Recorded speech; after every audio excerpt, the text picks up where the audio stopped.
halalyam Yahawah, bahasham Yahawashi, bahasham Quadash. Double honors to the elders and apostles of Great Millstone that rule well and labor in this word and doctrine. Shalom labachaya, peace to the elect. So the Lord shall lift up a standard against him. The Lord shall lift up a standard against him. That's an excerpt of Isaiah 59 and 19. So shall they fear the name of Yahawah from the west, and his glory from the rising of the sun. When the enemy shall come in like a flood, the spirit of Yahawah, bahasham Yahawashi, shall lift up a standard against him. And who is that? Who is this that's going to come in like a flood? That's going to be Esau, Edom, man. This current rulership will come in like a flood. As it talks about in 2nd Ezra's, I believe that's the 16th chapter, it talks about how there'll be a great insurrection upon those that fear Yahawah, bahasham Yahawashi. But there will be a standard lifted up against him. And contrary to some, IUIC, who flip-flopped, and it's not a problem to the case where, he got it wrong, let's go on about it forever. But it's a fact, you have to have integrity, man. Like certain times, we must have all gone off, man, at certain points. But it's about acknowledging, I went off. Saying, these Gentiles that Paul went to and non-Israelites, you went off. All of these things, but then it's about how do you, quote-unquote, redeem that? Or how do you make that better? What do? You have to admit, you say, I had a fault, and here it is. That's called correction. Here it is, I corrected it. And that's called integrity, should I rather say. So it said the enemy shall come in like a flood, like a nahar. And what will happen? The Lord Yahawah, bahasham Yahawashi, shall lift up a standard, and the was. The blue letter Bible's changed a bit there. We've got this, that's actually better. Oh, that's good. Alright, so now you've got the actual Hebrew there, or the Assyrian, or Aramaic. Now you can actually say either. I corrected myself when I said Aramaic once, but really, Aramaic uses the same script, or the Aramaic that we are presented with today, let's say. Anyway, in the was, it says to flee, escape. It says to flee, to escape, to take flight. Depart, I don't know what the M means. Depart, disappear, to fly, to the attack, on horseback. To drive at, to take flight. To put to flight, to drive hastily, to cause, to disappear, to hide. And now we know what was prophesied according to the blessings. We talk about the curses a lot, because that's what we face. That's truly that's the prophesying. Let's get that. Revelation 11 and verse 3, and I will give power unto my 2 witnesses, and they shall prophesy 1,203 days. That's, they'll say 3.5 years in some places. It's all talking about a time from 350 years. And the prophecy, or the prophesying of that, was under the curses. The whole nation under the curses, Israel and Judah under the curses, prophesying, bearing witness to what was written aforetime. Just like when we read what's been written down by the prophets in this book, we can be considered as prophesying. It says covet to prophesy, if I'm not mistaken, in Paul's epistles. I believe that to be Corinthians, correctly. But we bore witness of that. But now, when it comes to the kingdom, when ultimately the standard is lifted up, and all of that is said and done, that's when the blessings will come to pass. This is Deuteronomy 28 and 7. Yahawah, bahasham Yahawashi, shall cause thine enemies that rise up against thee to be smitten before thy face. They shall come out against thee one way and flee before these 7 ways. 7 meaning the number of completion. They shall flee out from what did it say? Salaki. They shall flee from you. We get the understanding now. Isaiah 59 and 19. So shall they fear the name of Yahawah, bahasham Yahawashi, from the west, and his glory from the rising of the sun. Now where does the sun rise? Go look at that. And that's the time you have a time of the fear of the Lord is truly being preached. No longer the names Jesus and God and all of this, because when you go into the word Lord, it's not a higher, it's not Yahuwah, it's the tetragrammaton. We have all diverse pronunciations, man. We know by faith it's Yahawah. Like, you can go into a lesson on the Masoretes, you can search that up as well. It said, when the enemy shall come in like a flood, the spirit of Yahawah, bahasham Yahawashi, shall lift up a standard against him. And we were sold unto our enemies according to the scriptures. Deuteronomy 28 and 48, it says, therefore shalt shalt thou serve thine enemies, which Yahawah bahasham Yahawashi shall send against thee in hunger, and in thirst, and in nakedness, and in want of all things, meaning a lack of all things. And he shall put a yoke of iron upon thy neck until he have destroyed thee. And that happened to all the tribes, man. Judah, Yahawah, Ephraim, and Ephraim. Right, that's the so-called blacks, Hispanics, and Native Americans. And whosoever is of that seed scattered among wherever they are, looking like wherever they are, because there's going to be a remnant of the elect. They're going to look all manner of different types of way, different quote-unquote phenotype. But the genotype, their genos, their race, their raza, simply meaning seed, their seed will be of Abraham, Isaac, and Jacob. And that's a big stumbling block to many people. But you have to remember the Lord will lift up a standard, man. However sticky and tricky it seems, or you perceive it to be, there'll be a great insurrection against them that fear the name of Yahawah bahasham Yahawashi. They'll take them out of the houses, waste their goods, so on and so forth. This is Psalm 110 and 3. Thy people shall be willing in the day of thy power, in the beauties of holiness from the womb of the morning. Thou hast the dew of thy youth, or the dew, not Jew like Judah, but dew of thy youth. So there's going to be a great day of deliverance. For some it will be unto darkness, for some it will be unto salvation. Salvation and destruction will come upon the same day. Now every day is a quote-unquote judgment day, but there's one ultimate judgment day when Yahawashi returns to conquer the earth, take down the other powers, and bring deliverance to his elect. That's what it's all about. 1 Corinthians 15 and... is it 26? Yeah, 1 Corinthians 15 and 26. The last enemy that shall be destroyed is death. Meaning what? He's going to conquer death. So living, what do you say? Everlasting. Everlasting. So how, this is what I don't understand. How are you going to teach that Yahawashi will conquer death, but then say Israelites will only live for 1,000 years or something like that? That's another diverse doctrine. But 1 Corinthians 15 and 27. For he hath put all things under his feet. Now all things, that includes everything, man. Every rulership, every nation, every quote-unquote ethnic group, quote-unquote gender group, however you divide manners of quote-unquote humanity up together, all things, but the principalities, powers, dominions, everything, man, the elements, all will be put under his feet, for he is the first spirit created, that word made flesh. For he hath put all things under his feet. When he saith all things are put under him, it is manifest that he is accepted, which did put all things under him. And who put all things under Yahawashi? That will be Yahawah. So then when all things shall be subdued unto him, then shall the Son also be subject unto him that put all things under him, that Yahawah may be all in all, proving that Yahawah and Yahawashi, although of the same mind, of the same accord, they're not the same entity in that sense. And that's a great power, that's a great standard that the Lord, a way of escaping that the Lord will set up for the elect. We pray we're of that number. We could get caught up and die in it, who knows? But we pray we're of that number, man.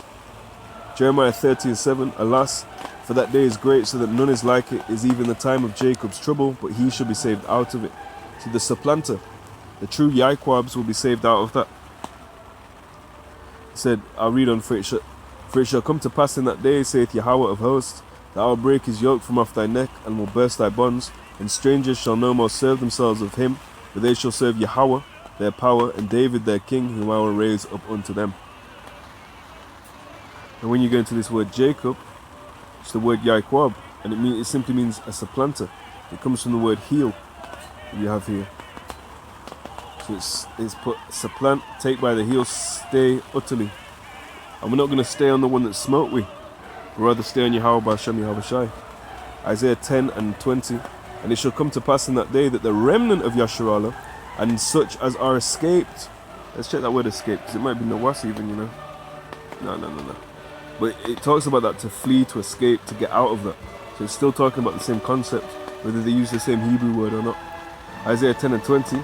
And it shall come to pass in that day that the remnant of Yasharallah, remnant that being that elect, and such as are escaped of the house of Jacob, again the elect, shall no more again stay upon him that smote them, but shall stay upon Yahawah, the Holy One of Yasharallah, in truth. And who is it written that would smite us, put a yoke of iron upon our neck till we were destroyed? It says the enemy, man, the enemy will come in like a flood. And that's all where it's going to culminate in the mark of the beast, which is the RFID microchip. That's what he's going to try to cause literally all to get. So, well, that being America, so-called America, which is Babylon the Great, that whore. This is the agenda. It's the Most High's agenda, but he's put it on the spirit of kings, meaning rulers, or the people who have governance of this planet currently. He's put it on their spirit. So really it's his plan, it's his chip. Although it doesn't mean take it doesn't mean it's a righteous thing to take, but it means simply that the Lord put it. As it's written, for thine incorruptible spirit is in all things. Revelation 13 and 16, and he causeth all, both small and great, rich and poor, free and bond, to receive a mark in their right hand or in their foreheads. And that word there for mark is charagma. That no man might buy or sell save he that had the mark, or the name of the beast, the name that's been penetrated by him, having that surname, or the number of his name. You go into the number of the name, they'll say 666. Really it's 603 score and 6.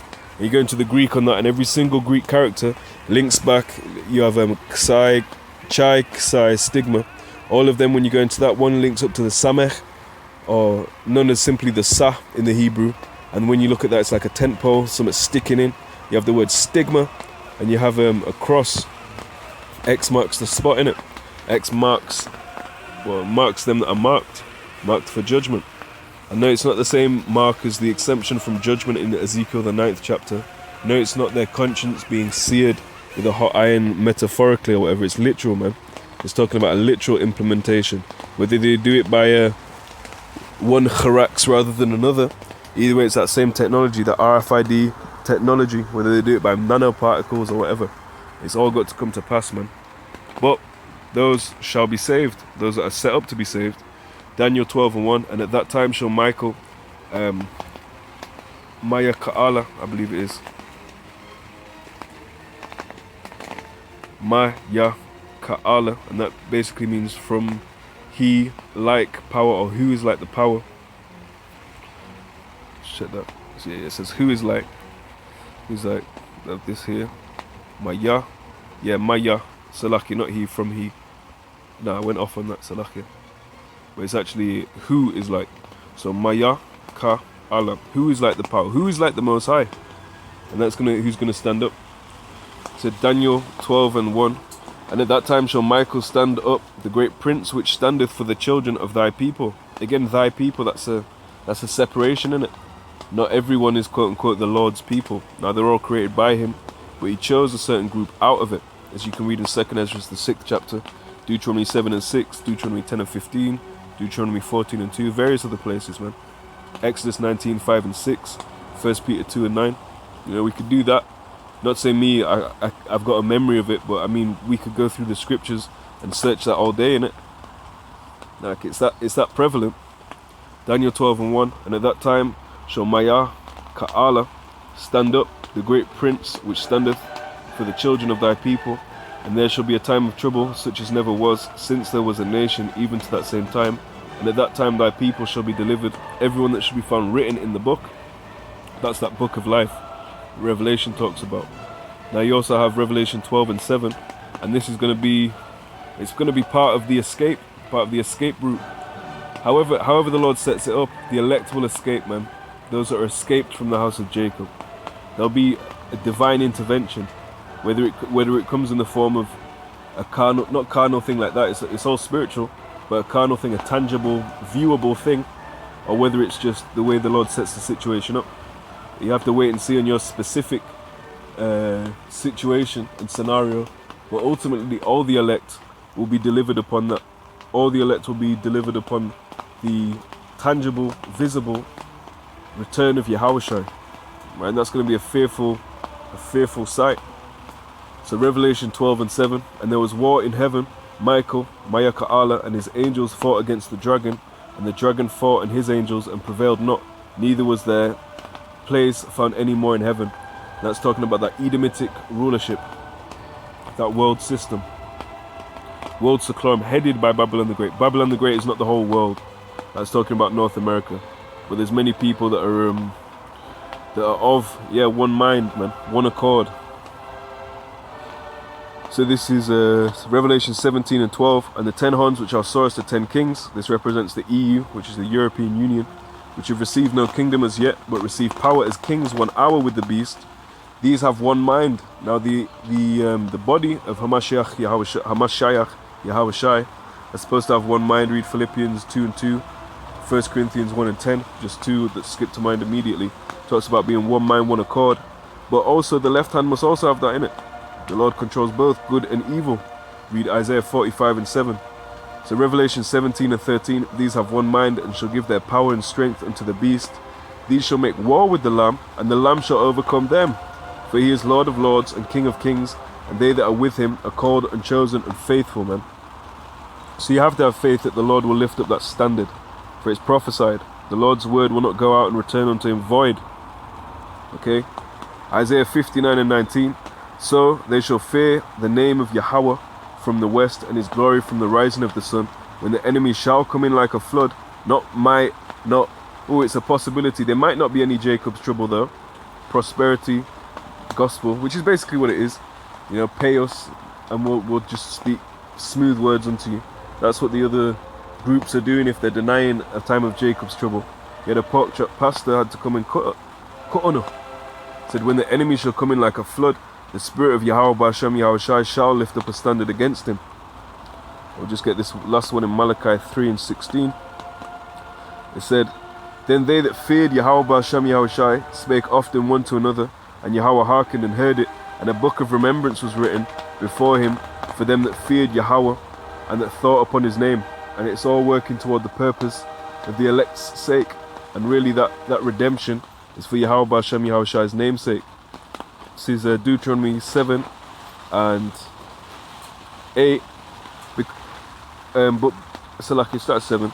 Yahawah did not set his love upon you, nor choose you, because you were more in number than any people, for ye were the fewest of all people. But because Yahawah loved you, and because he would keep the oath which he had sworn unto your fathers, hath Yahawah brought you out with a mighty hand, and redeemed you out of the land of Salaki, out of the house of bondmen, from the hand of Pharaoh king of Egypt. And we'll leave that there. So it's not anything that we've done, but the promise must come to pass. The prophecy must come to pass. There was another one that just came to mind.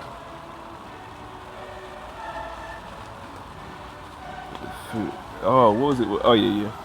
Salakia. Psalm 124 and 1. If it had not been Yahawah who was on our side, now may Yasharallah say, if it had not been Yahawah who was on our side, when men rose up against us, then they had swallowed us up quick, when their wrath was kindled against us. Then the waters had overwhelmed us, the stream had gone over our soul, then the proud waters had gone over our soul. Blessed be Yahawah, who hath not given us as a prey to their teeth. So it's written, we were sold to the nations not for our destruction, but because we provoked Yahawah to anger. And it's all according to his perfect decree, that the elect may be redeemed out of it. And then starting with the elect, the kingdom will be fully established, meaning all the people of the kingdom as well. As it's written, it shall not be given unto another people, which cuts the idea of, supersessionism, and all of that, man. But just remember, I'll read that last, because I did say last scripture, so I'll get this to sandwich the thing. So it's Isaiah 59 and 19. So shall they fear the name of Yahawah bahasham Yahawashi from the west, and his glory from the rising of the sun. When the enemy shall come in like a flood, the spirit of Yahawah shall lift up a standard against him. And the Redeemer shall come to Zion, and unto them that turn from transgression in Jacob, saith Yahawah. As for me, this is my covenant with them, saith Yahawah. My spirit that is upon thee, and my words which I have put in thy mouth, shall not depart out of thy mouth, nor out of the mouth of thy seed, nor out of the mouth of thy seed's seed, saith Yahawah, from henceforth and forever. Forever, meaning we'll always have children. It's not just going to get to a time where we stop, or whatever. So there we are. I pray that was edifying. Double honors to the elders and apostles of Great Millstone that rule well and labor in this word and doctrine. Shalom to the elect. All praises to Yahawah, bahasham Yahawashi, bahasham Shalom.